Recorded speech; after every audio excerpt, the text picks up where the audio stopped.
Yeah, that's Rick Horowitz. I'm a sales engineer for Instant Info, and as Lane mentioned, we're going to go through finding some of the critical information in a RightFax system. So first of all, we're going to take a look at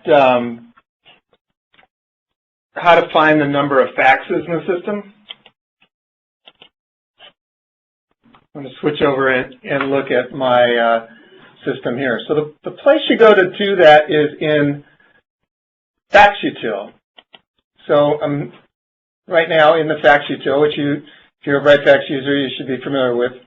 And to find the total number of faxes in the whole system, we go to the All folder up here, and then we are logged on as an administrator.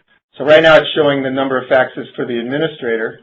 And if I go up into the List menu and I hit the Administrative Mode checkbox, now what it does is it shows me the total number of faxes in the entire system for all the users. So I can go through and actually look at the faxes if I have some reason to do so. But right down here at the kind of in the bottom, it says there's 120 faxes. So this is a small test system we have, so there's not very many faxes. But you may see, hundreds of thousands or faxes depending on how big your system is. So why is this important? This gives you an indication of the size of your system, and it comes into play for a couple of reasons: for performance, and also to keep track of how many faxes you have there. Blaine mentioned RightFax is really not designed to be a storage repository for documents, but more of a transaction system for moving faxes in and out. So it allows you to keep an eye on it. And it's important for performance reasons. You don't want to have too many faxes on there. And also for compliance, this information on there could be discoverable, could be a legal liability. It's also things like HIPAA and so forth. You got to make sure you have the security set correctly. And another thing that Lane also mentioned is when you go to virtualize, you're actually moving your RightFax system.